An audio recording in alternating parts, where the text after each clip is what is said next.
warahmatullahi wabarakatuh. Alhamdulillah, alhamdulillahirabbil alamin. Wassalatu wassalamu ala asrafil anbiya'i wal mursalin wa ala alihi wa ashabihi rasulillahi ajma'in.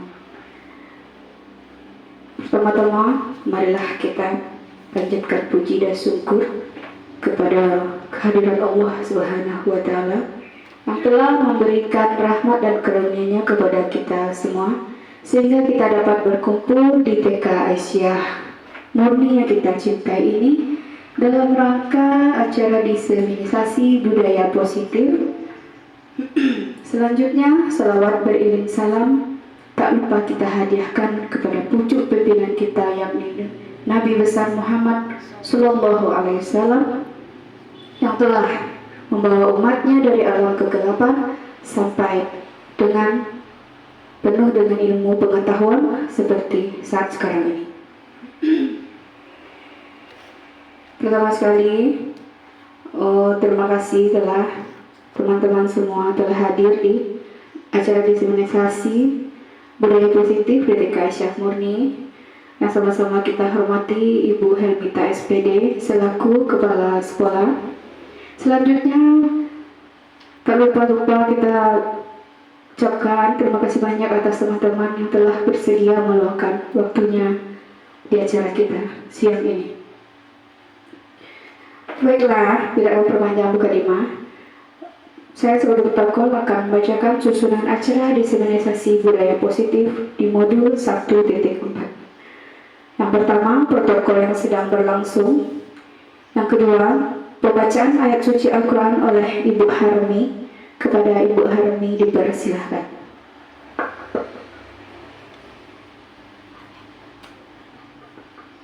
Assalamualaikum warahmatullahi wabarakatuh.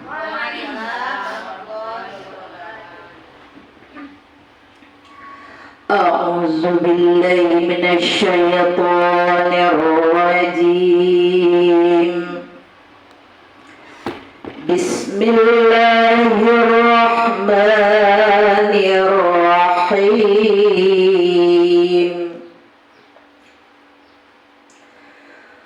Qala fama khatbukum ayyuhal mursalun.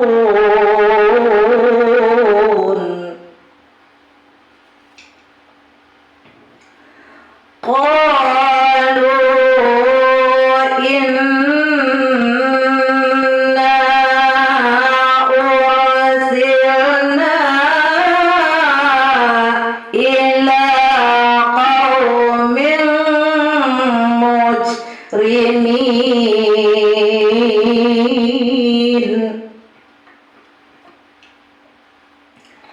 linursila alaihim hijaratan min tin musawwamatan 'inda rabbika lil musrifin.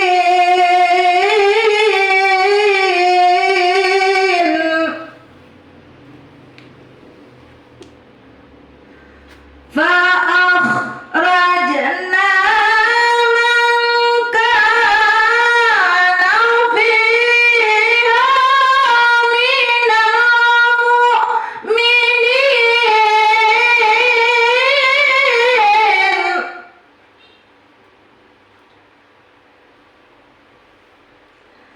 فما وجدنا فيها خير بيت من المسلمين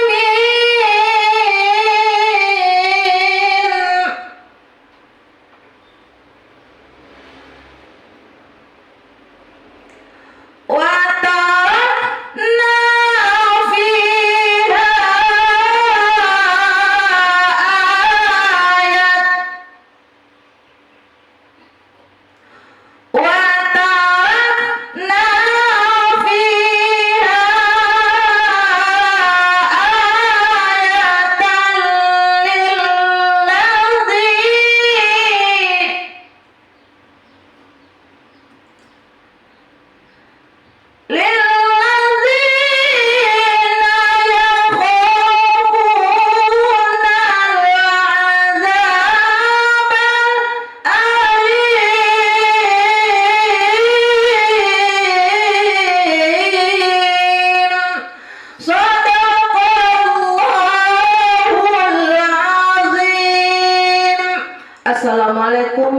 warahmatullahi wabarakatuh. Terima kasih kepada Ibu Harumi yang telah membacakan ayat suci Al-Quran. Acara selanjutnya menyanyikan lagu Indonesia Raya yang akan dipandu oleh Ibu Wilda SPD. Kepada Ibu Wilda dipersilakan.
Hadirin silakan duduk kembali. Acara selanjutnya yaitu kata sambutan dari Ibu Kepala Sekolah Ibu Helmita SPD. Kepada Ibu dipersilahkan.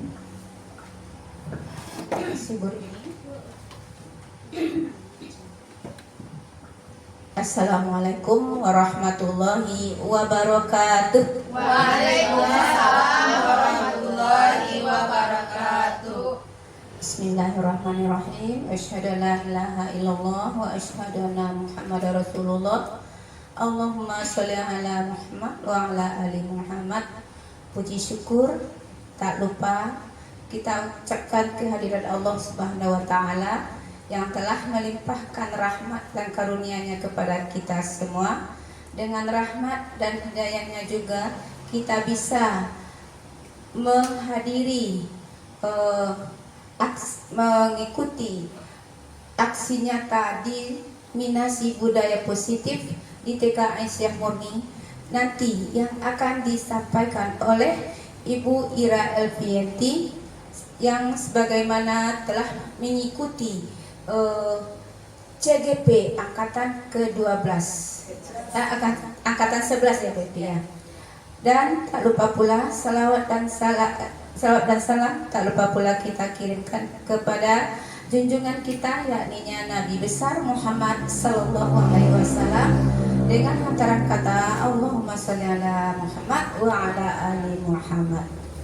Baiklah ibu-ibu, terima kasih kami ucapkan kepada ibu pemateri kita yang akan melaksanakan aksi nyatanya di sekolah kita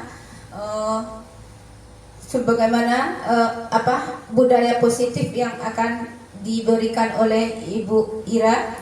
Untuk itu kami pihak sekolah mengucapkan terima kasih banyak dengan motivasi atau ilmu-ilmu nanti yang Ibu berikan kepada kami guru-guru kami di sekolah ini.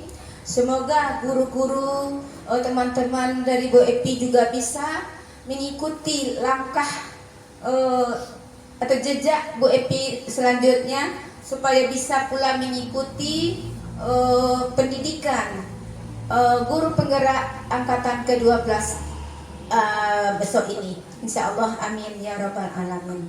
Karena kita semuanya tahu menuntut ilmu itu diwajibkan bagi setiap orang muslim. Mudah-mudahan ibu-ibu semua tergerak hatinya untuk menambah ilmu, untuk mengembangkan kreativitasnya demi kemajuan pendidikan di sekolah yang kita cintai ini. Untuk menghemat waktu, marilah kita sama-sama mengucapkan terima kasih kepada Bu Epi yang akan memberikan kita materi nantinya. Mari kita sama-sama mengikuti, menyimak, dan insya Allah kita nanti bisa mengimplementasikan kepada anak-anak didik kita nantinya untuk mengembangkan budaya positif yang baik terhadap anak kita ke depannya. Ya, untuk itu saya mengakhiri. Wabillahi taufiq wal hidayah. Wassalamualaikum warahmatullahi wabarakatuh. Waalaikumsalam. Terima kasih kepada Ibu Hermita yang telah memberikan kata sambutannya kepada kita semua. Acara selanjutnya yaitu pengimbasan budaya positif di sekolah terkait modul 1.4 pendidikan guru penggerak yang disampaikan oleh Ibu Ira Elvianti SPD. Kepada Ibu Ira dipersilahkan untuk memberikan. Terima kasih Bu Rini sebagai moderator.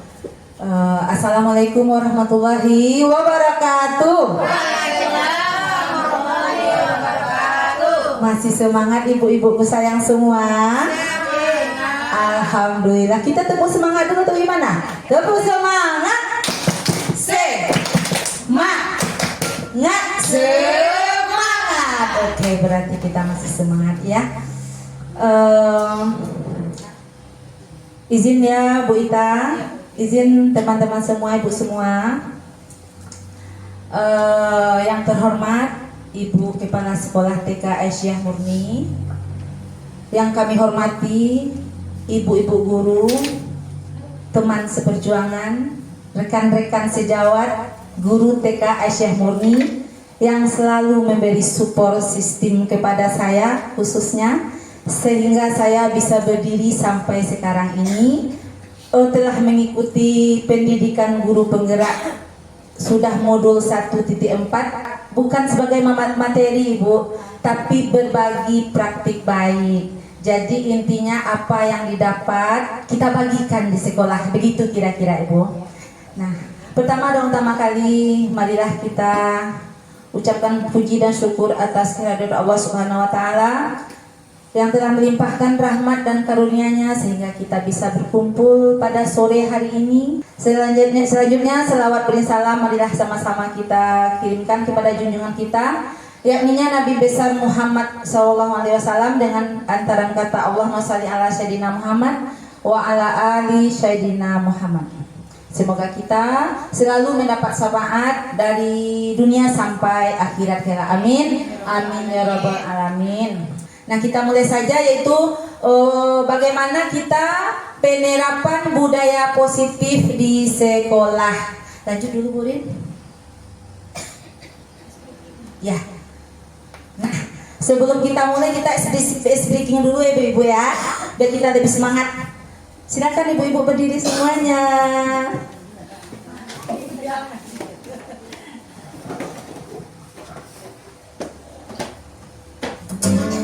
Sama-sama kita gerak dalam bumi dan berenang.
tangan untuk kita semua.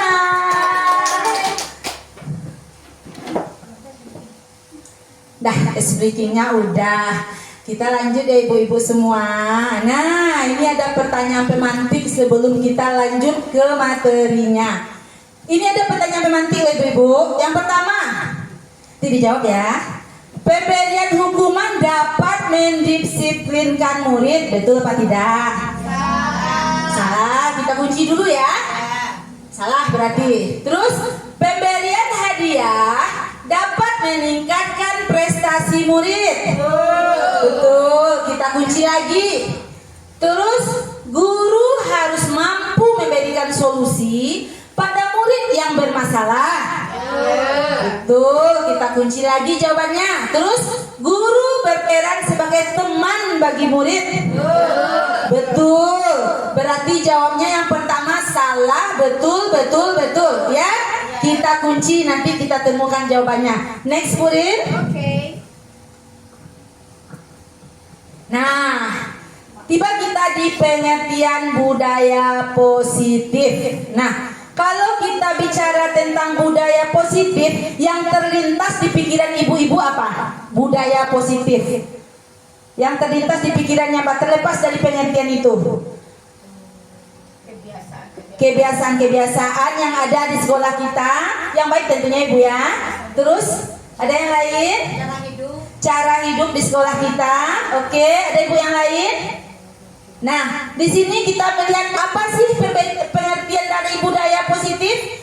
Budaya positif di sekolah yaitu karena kita berada di lingkungan sekolah, kita ambil pengertian dari budaya positif di sekolah, yaitu nilai-nilai atau keyakinan-keyakinan dan kebiasaan-kebiasaan di sekolah yang berpihak pada murid. Nah, agar murid dapat berkembang menjadi pribadi yang kritis, penuh hormat dan bertanggung jawab. Nah, jadi begitu. Budaya positif itu memang kebiasaan-kebiasaan apa yang kita laksanakan di sekolah. Kira-kira menurut ibu apa sih kebiasaan yang telah kita laksanakan di sekolah ini? Mengucapkan salam. Terus? Berpakaian yang rapi, datang ke sekolah sesuai dengan jadwal dan aturan. Oke, siap. Yang lain? Berbicara dengan sopan, lemah lembut. Ya, betul. Bu apa? Bertegur sapa, saling menyapa. Berarti kita menerapkan 5S. Yaitu memang kebiasaan kita di sekolah menerapkan 5S. Oke, itu kebudayaan atau budaya positif di sekolah kita. Lanjut Bu Rini.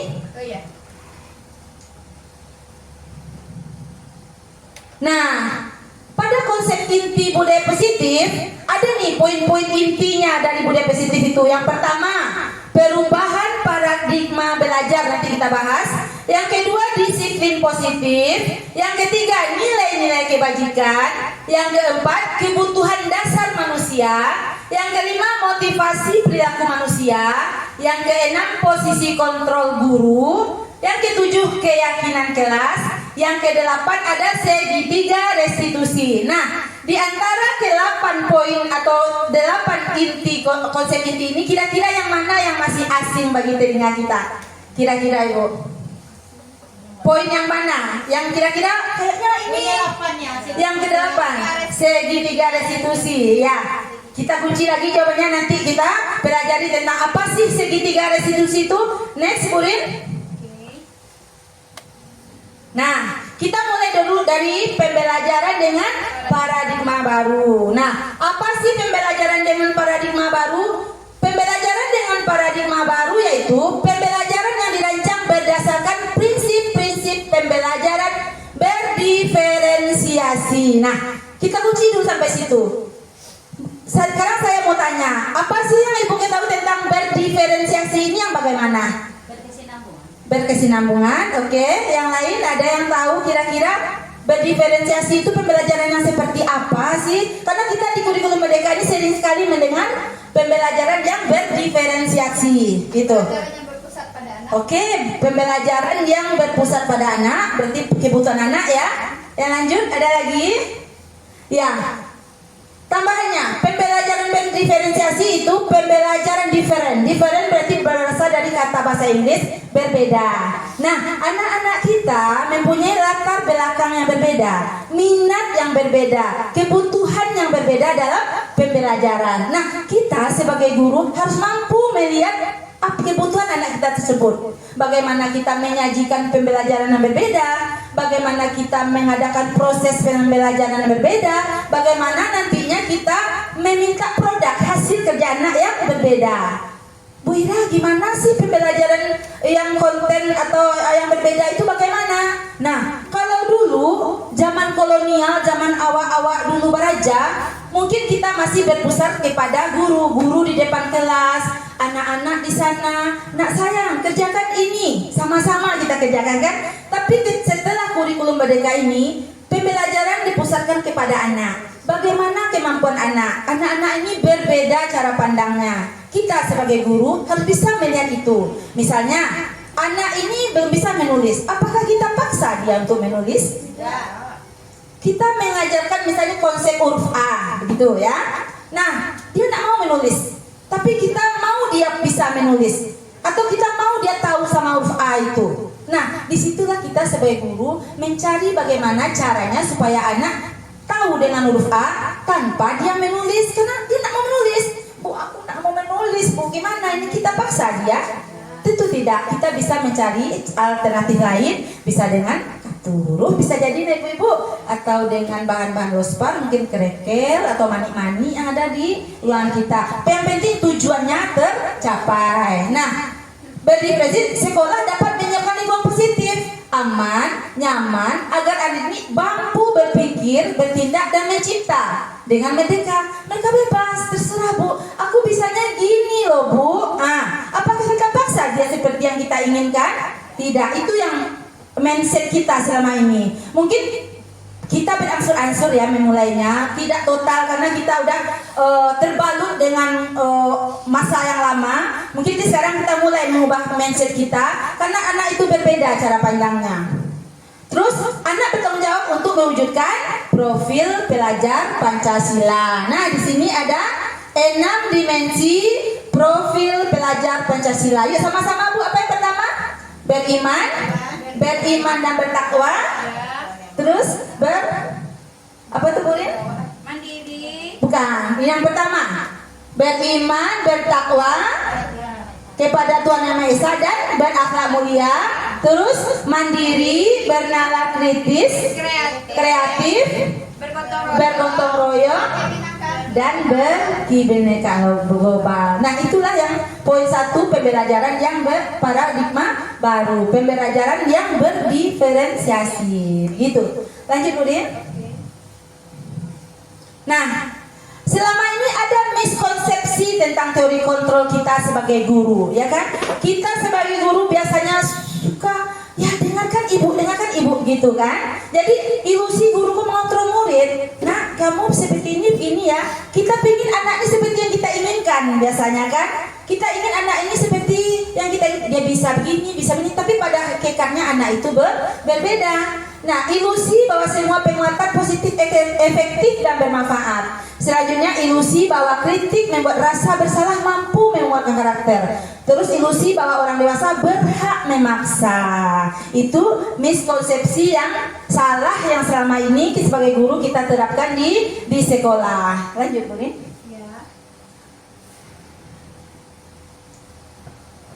Nah, ini dia mengubah paradigma stimulus respon ke pendekatan teori kontrol. Kita mengubah zaman dulu ke zaman sekarang. Kita mengubah pemikiran yang salah ke pemikiran yang benar. Contohnya, realitasnya kebutuhan kita sama kalau menurut stimulus respon. Tapi kalau teori kontrol realitasnya kebutuhan kita berbeda. Anak-anak masih anak-anak, kebutuhannya berbeda. Nanti bisa kita baca semuanya. Kita contohkan satu yang ini. Saya bisa mengontrol orang lain. Terus yang benarnya Anda tidak bisa mengontrol orang lain. Coba Bu Ira pikirkan. Coba Bu Ira kasih contohnya bagaimana. Ayo, Bu E berhadapan dengan Bu Rin, Bu Bia berhadapan dengan Bu Oyanti, Bu E berhadapan dengan Bu Ren, dan Bu Rini berhadapan dengan Bu Ita dekat-dekatan. Nah, sekarang Pilihlah salah seorang yang menyempal tangan. Siapa? Salah seorang. Misalnya Bu E, siapa yang menyempal tangan? Salah seorang saja. Oke, Bu Wil dan Bu Ita. Bu Wil, Bu Yanti, dan Bu E. Nah, sekarang Bu Ila saya kasih instruksi. Bayangkan yang kita pegang inilah sesuatu yang berharga bagi kita. Seandainya aku tidak bisa hidup tanpamu, pegang itu. Yang kita pegang ini loh. Yang berharga dalam hidup kita. Oke? Itu punya kita. Ya kan? Nah, bayangkan atau kau dawa itu kan terserah, ya kan? Nah, tugas teman di sampingnya di depan, coba rayu teman kita tersebut. Kawan, tolong buka tangki awak, cie. Tolong kasih saya yang dibuka tuh. Tolong, coba. Bisa nggak seandainya berhasil? Coba. Apakah dengan dipaksa? Apakah dengan dibujuk? Coba. Ya coba. Apakah dia mau melepaskan yang dia punya ini? Coba. Dirayu. Siapa yang bisa yang berhasil nanti itu luar biasa. Coba. Coba. Ini apa? Boleh aku menangkap? Boleh aku lihat? Apa ini? Ya, boleh dipaksa, boleh dirayu nanti teman-temannya.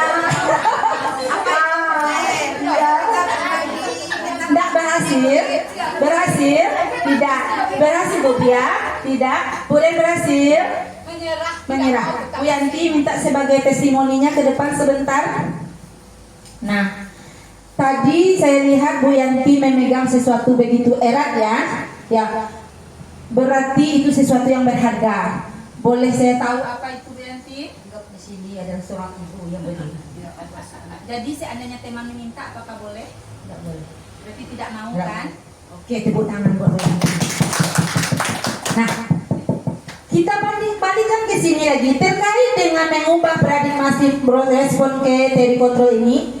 Yang mengontrol diri kita itu adalah kita sendiri. Mau berubahnya kita itu ya kita sendiri. Walau bagaimanapun orang menyuruh kita, lepaskanlah punyamu untukku. Kalau kita tidak mau, ya tidak. Sama juga dengan disiplin. Disiplin itu ada yang datang dari luar dan ada yang datang dari dalam. Kontrol dari diri kita ini. Nah, ini contohnya tadi. Ketika disiplin atau kemauan yang datang dari diri kita maunya sekolah datangnya cepat ini dari diri kita, ya kan? Cepat kita datang. Tapi kalau gara-gara saya datang nanti kena marah sama Bu Ita gimana?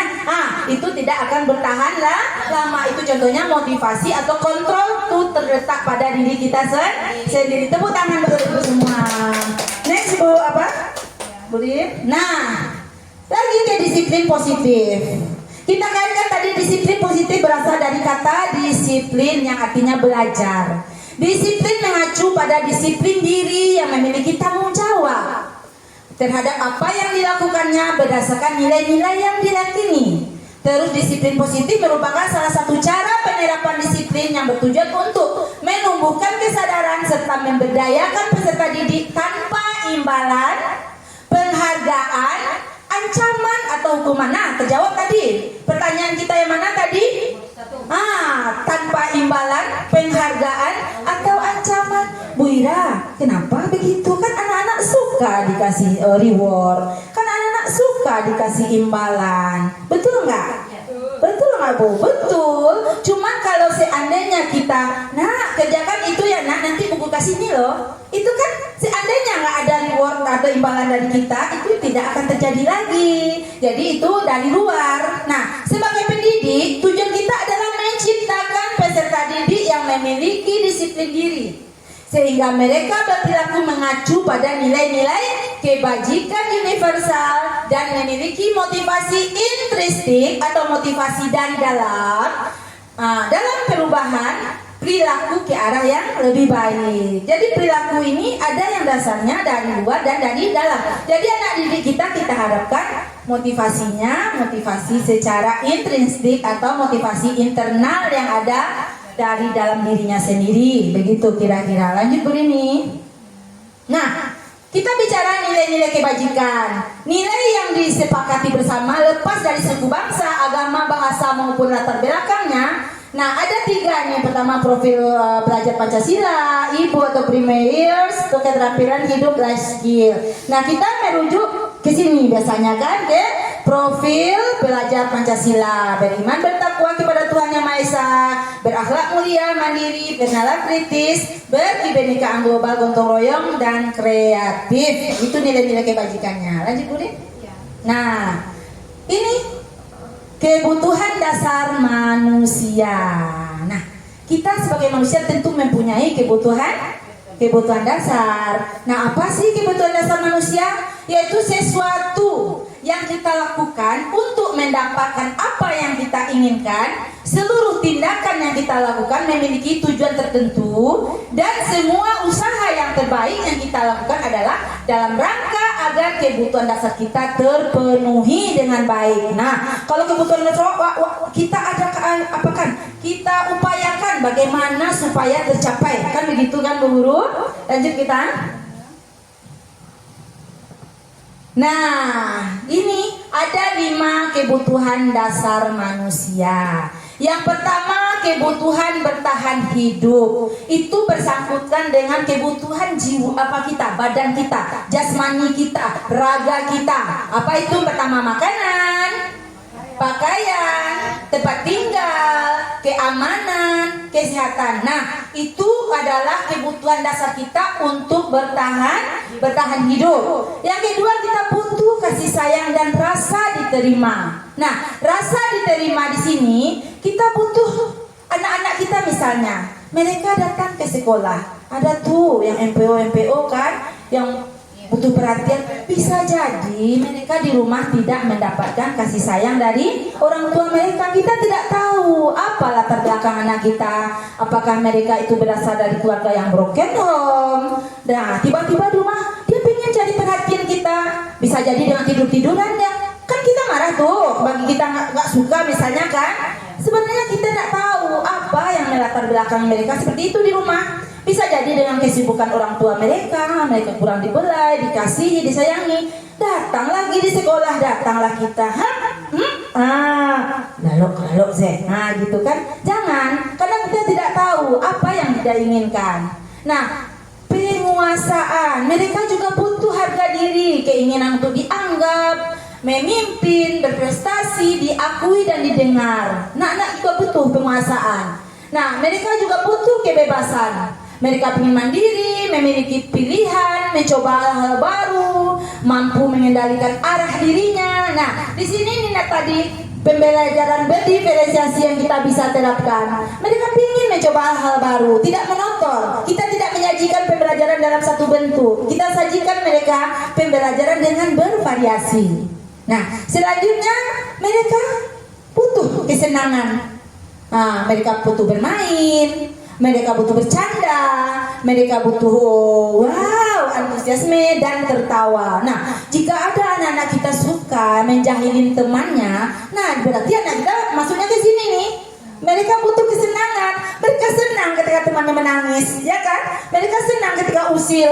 Senang nah hatinya tuh. Misalnya temannya tuh kan sedang makan dicolek atau diapain. Nah, diambil makanan, dijahilin di mana? Sebenarnya mereka sedang memenuhi kebutuhan dasar mereka. Mereka ingin senang. Dengan menangis itu teman rasanya bahagia sekali. Kan ada seperti itu ya, ibu guru semua. Nah, oke. Sampai di sini ada yang mau bertanya, Ibu? Kita lanjut? Nah, lanjut. Nah, ini dia motivasi perilaku manusia yang tadi kita bahas. Ada motivasi ini berasal dari luar dan dari dalam. Ada 3 macam motivasi manusia ini. Yang pertama, untuk mendapatkan imbalan atau penghargaan dari orang lain. Nah, kalau saya melakukan ini nanti saya dapat hadiah. Nah, itu masih dari luar. Nah, untuk menghindari ketidaknyamanan atau hukuman, Bu Ira ini datang cepat-cepat aja lah. Nanti kalau terlambat nanti mata guru banyak melihat sama Bu Ira. Berarti Bida nak nyaman kan? Berarti itu masih dari luar. Nah, yang ketiga, untuk menjadi orang yang mereka inginkan. Untuk menjadi orang seperti apa yang mereka inginkan. Memang dari dalam hatinya. Memang dari dalam hatinya pingin seperti itu. Nah, itulah kira-kira motivasi perilaku manusia. Lanjut, Bu Ira. Nah, kembali kita lagi sebagai guru. 5 posisi kontrol kita sebagai guru. Ada 5 posisi kita. Yang pertama, kita sebagai penghukum. Bu Ira, apa penghukum tuh Bu Ira? Seorang penghukum bisa menggunakan hukuman fisik ataupun verbal. Kira-kira kita pernah nggak melakukan hukuman fisik sama anak-anak? Insya Allah dan Alhamdulillah tidak ya Bu ya. Tapi pernah nggak kita melakukan hukuman verbal kepada anak-anak? Kata-kata yang kadang-kadang mungkin kadang-kadang di luar kendali kita. Malahan lebih parah kalau kita menghukum berbentuk verbal, kata-kata yang akan diingat sepanjang masa. Contohnya seperti apa ya hukuman verbal itu? Bisa jadi anak datang ke sekolah terlambat, tuh kan? Terlambat. Jam berapa tidur semalam? Kita tidak tahu anak ini kondisinya bagaimana, dan gitu. Selanjutnya membuat orang merasa bersalah. Biasanya guru ini akan bersuara lembut. Kita kadang-kadang sering juga tuh. Udah berapa kali Bu bilang, kan? Tuh makanya jangan main air, jatuh kan? Kita itu sebenarnya udah menghukum anak sebenarnya tuh, ya kan? Tapi dengan bahasa membuat rasa bersalah. Tuh kan, udah Bu bilang dari tadi. Jangan dekat-dekat situ, dekat-dekat juga lagi. Jatuh jadinya kan? Itu sebenarnya anak merasa bersalah dia. Oh gini ya. Kita lembut bilang, kita kata kita nak marah, nak memberi hukuman, tapi kita udah menghukum secara verbal dengan membuat rasa masa bersalah kepada anak. Nah, guru sebagai teman. Nah ini dia, guru sebagai teman tadi pertanyaannya. Guru sebagai teman ini di posisi dia tidak akan menyakiti murid, namun akan tetap berupaya mengontrol murid melalui persuasi. Maksudnya gini, ayolah nak, nak apa-apa, bu nak marah. Tapi anak-anak nantinya tidak ada rasa disiplin jadinya. Oh, bu guru aja nak apa-apa. Ya kan? Itu kontrol kita itu, kita akui itu, ya kan? Nggak apa-apa, it's okay, nggak lanjut dah. Jadi kita nggak memberikan respon gimana, kita anggap dia, ya lakukanlah bu ibu inilah, tolonglah. Jadi bicaranya kita anggap sebagai teman. Jadi berkemungkinan besoknya anak akan mengulang lagi, nggak apa-apa sama bu guru, lanjut aja. Padahal dia salah. Nah di sini yang kelima, guru sebagai manajer. Yang manajer ini seperti apa? Respon yang menunjukkan tanggung jawab guru dalam posisi terakhir. Manajer adalah posisi mentor, di mana guru berbuat sesuatu bersama dengan murid, mempersilahkan murid mempertanggungjawabkan perilakunya, mendukung murid agar dapat menemukan solusi atas permasalahannya. Nanti kita lanjut ke mana lagi, ke ini berkaitan nanti manajer ini ke segitiga restitusi nantinya nanti. Nanti kita pending ini dulu. Jadi intinya manajer ini ketika anak bersalah, guru bukan menyalahkan, tapi menanyakan. Nah, menurut kamu ini benar apa salah sih? Salah bu. Terus kalau salah, bagaimana selanjutnya? Kita mencari solusi bersama-sama dengan murid. Itu guru sebagai manajer. Sampai sini aman, ibu? Aman. Lanjut kita bu ya. Nah, ini dia. Kita kadang-kadang ketika anak bersalah, anak melakukan suatu perbuatan, ada 3 metode yang kita terapkan. Yang pertama, hukuman. Mungkin kita di usia dini, anak-anak usia dini, hukuman itu kurang berlaku ya bu-ibu ya, karena kita memang di anak usia dini ini lebih ke pembentukan karakter, dan anak-anak pun yang kita bina itu anak-anak usia dini. Apalah hukuman akan diberikan anak-anak sekecil itu? Kalau hukumannya misalnya dia gak punya teman, terus nanti ibu hukum, hukumannya bu suruh nyanyi ke depan atau menirukan gaya-gaya binatang atau buaya atau monyet gitu, itu boleh nggak Bebe? Terima kasih Bu pertanyaan yang menarik.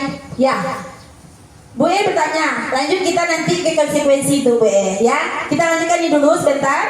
Bu Ira apa dulu, pending dulu. Mengenai hukuman tidak terencana, ya kan? Secara tiba-tiba datang anak misalnya, dia misalnya tidak pakai baju seragam. Nah, kamu tidak baju seragam, nah boleh gabung sama teman. Nah, kan gitu biasanya. Kalau di tingkat sekolah lanjutan misalnya tidak pakai sepatu hitam, kita biasanya di sekolah ya Bu Ibu ya.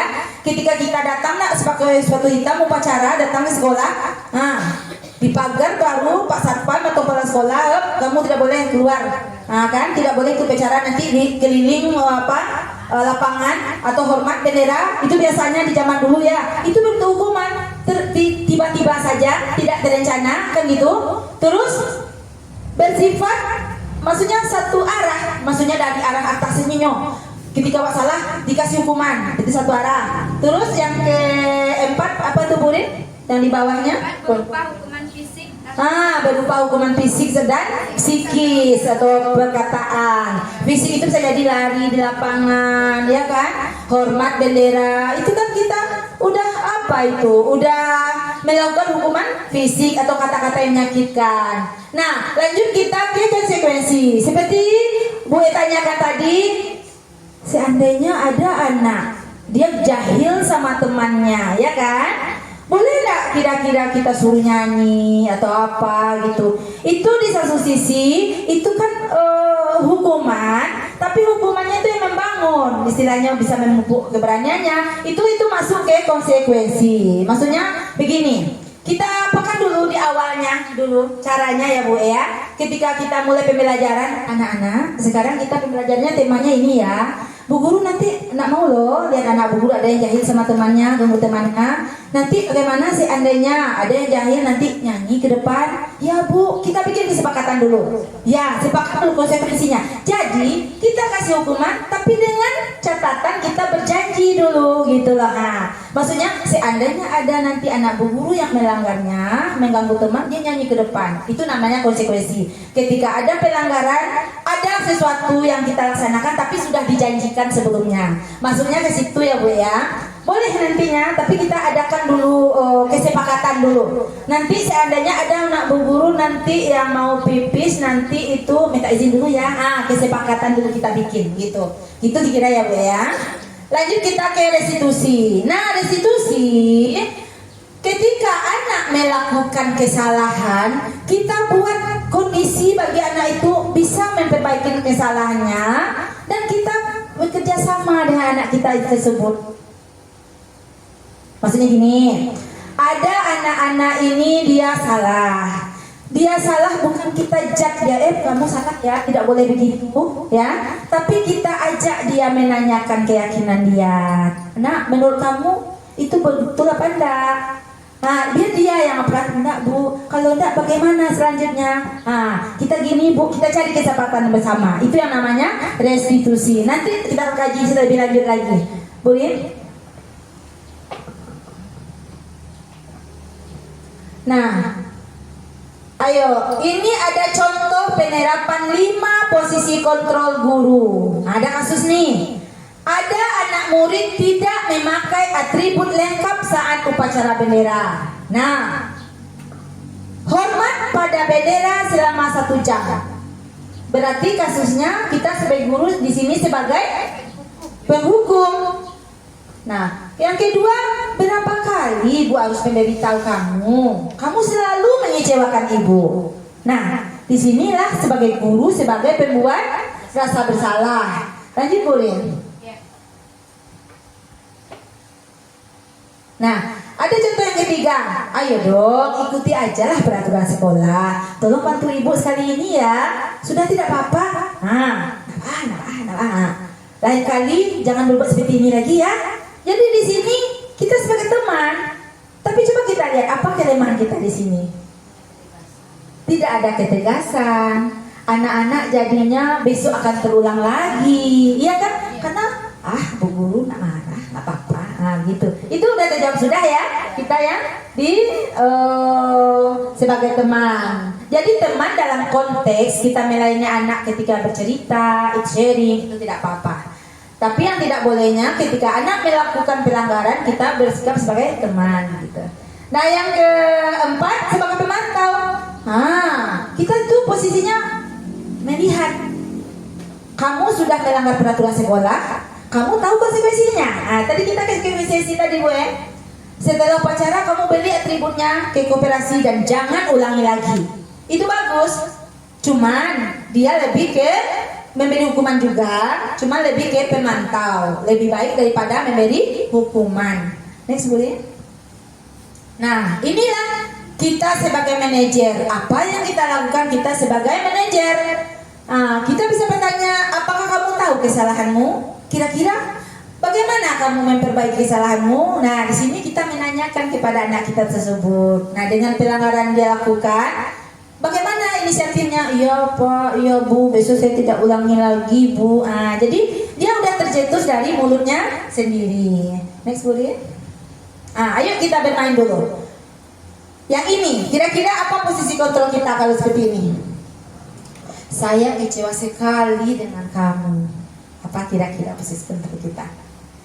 Yang merasa bersalah tadi itu ya, Merasa bersalah. Ayo kita buka jawabannya, boleh. Apakah benar yang Ibu Red? Ya, tepuk tangan. Lanjut, tepuk tangan. Lanjut next yang kedua. Nah, kamu tidak pernah benar melakukannya.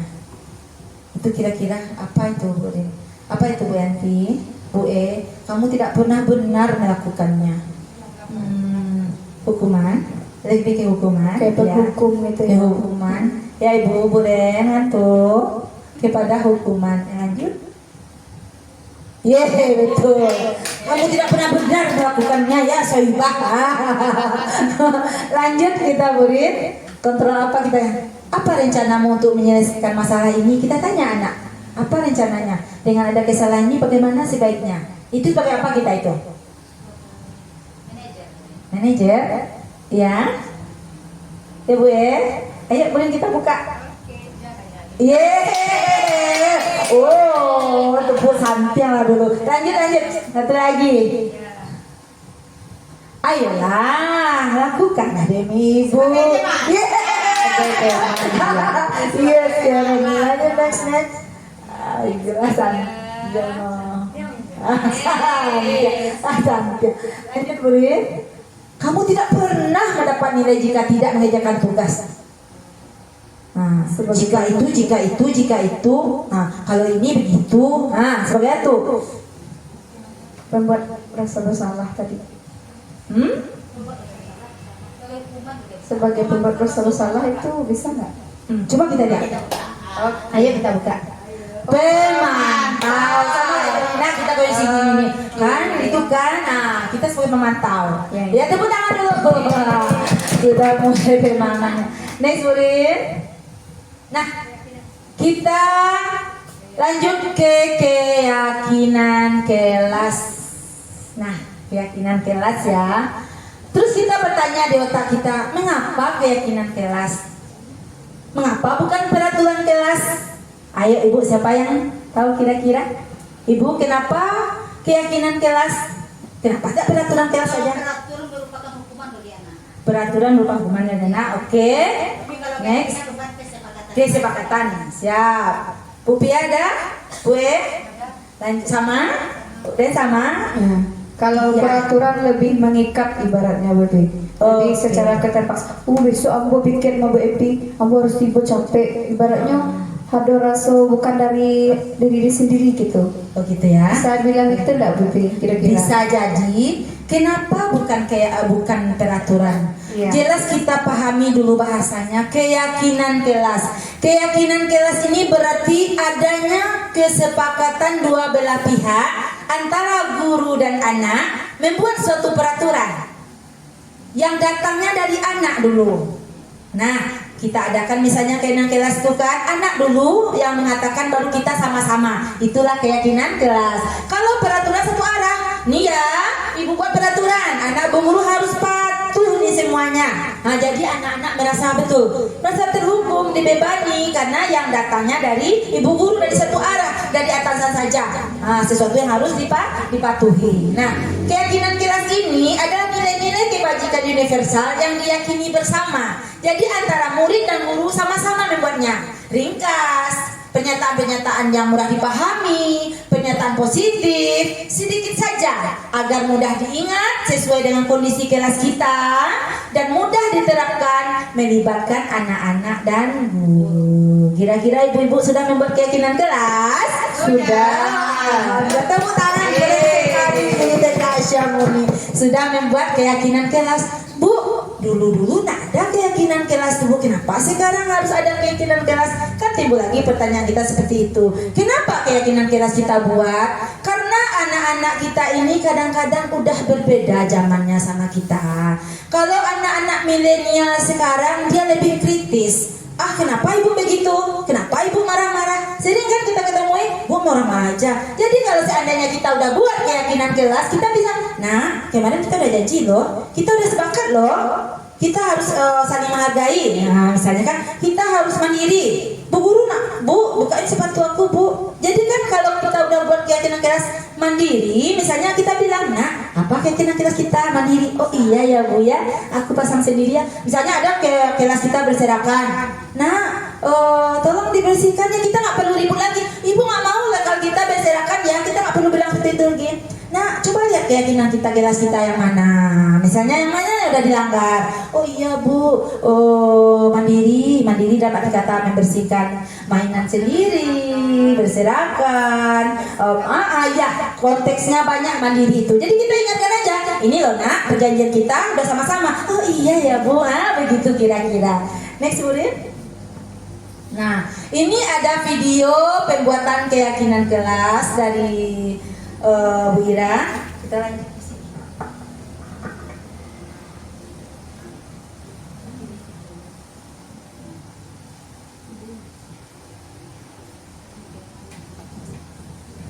Ini mungkin segelintir video dari Bu Ida ya. Mungkin masih banyak kekurangannya. Nanti sama-sama kita revisi bersama.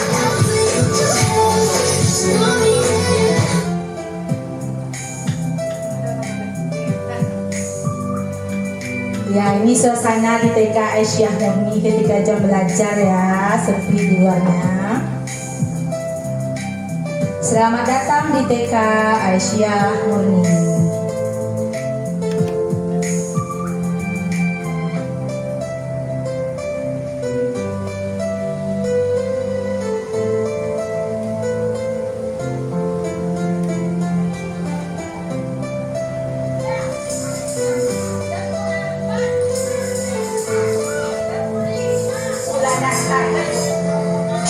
Kita sekolah di sini jam berapa sayang?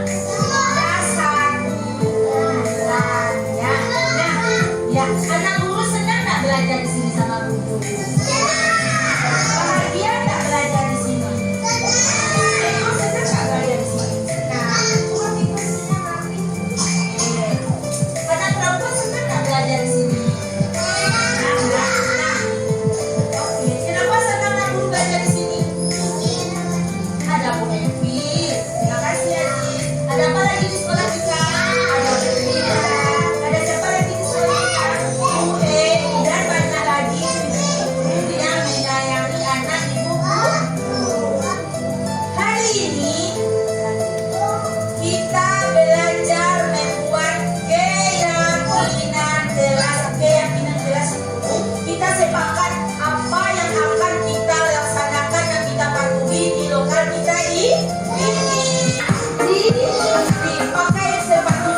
begitu kira-kira ya Bu-Ibu,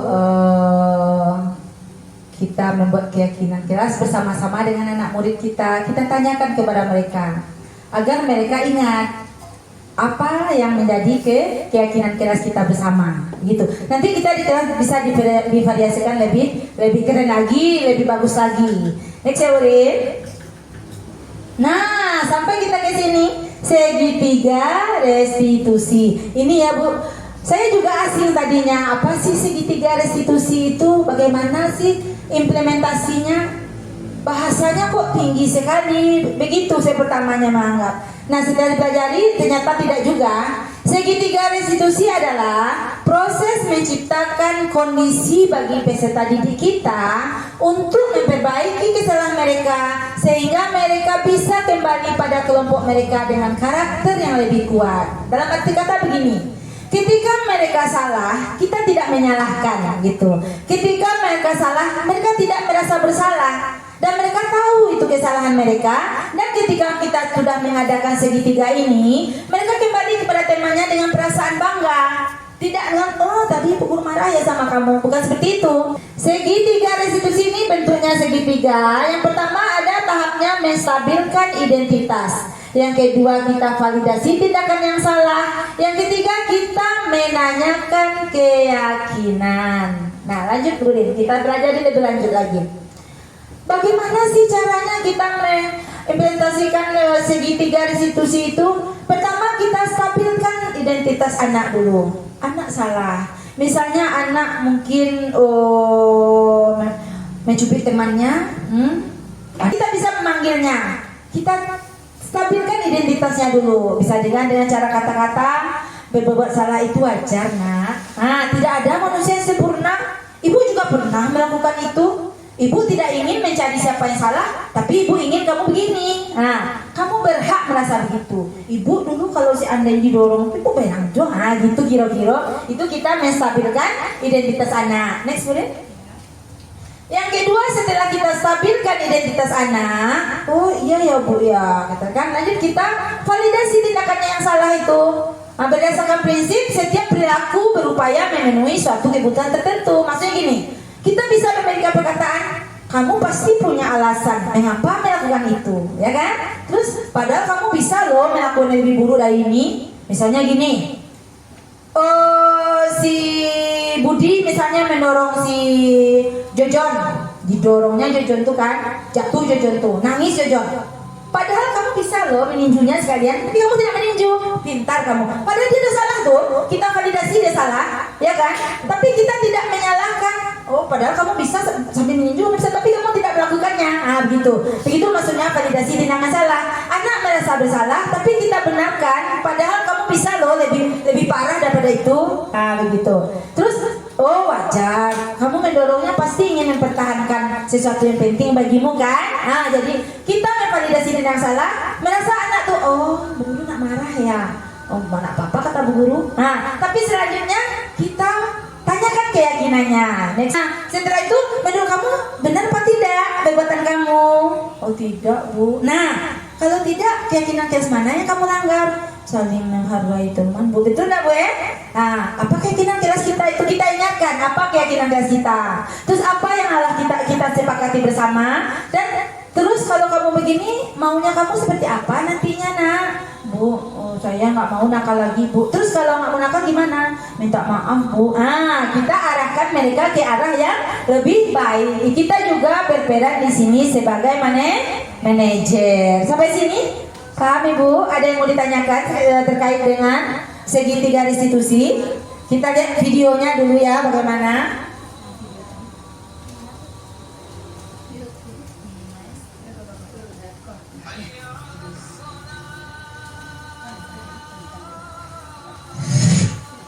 Nah, ini kira-kira kita pending dulu sebentar, kita orang azan. Dah azan dulu, azan di masjid. Nah, lanjut kita dulu. Pasti ini. Ini video segitiga restitusi yang ini ada kasusnya.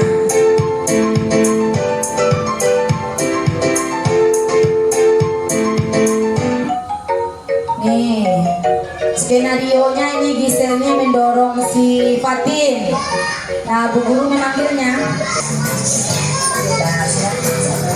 Kasih Oza.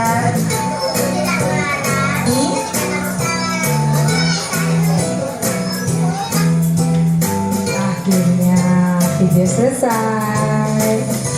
Nah, azan ya? Masih ngaji kita lanjut ya Bu ya.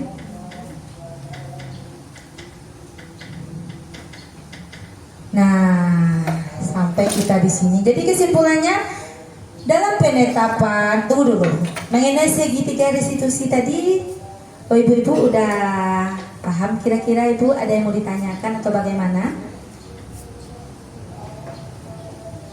Bu Yanti, Bu Ren ada yang mau ditanyakan? Bu Pia, Bu Rin, aman, pas, oke. Jadi segitiga restitusi itu kita mencarikan solusi atas masalah anak itu, gitu.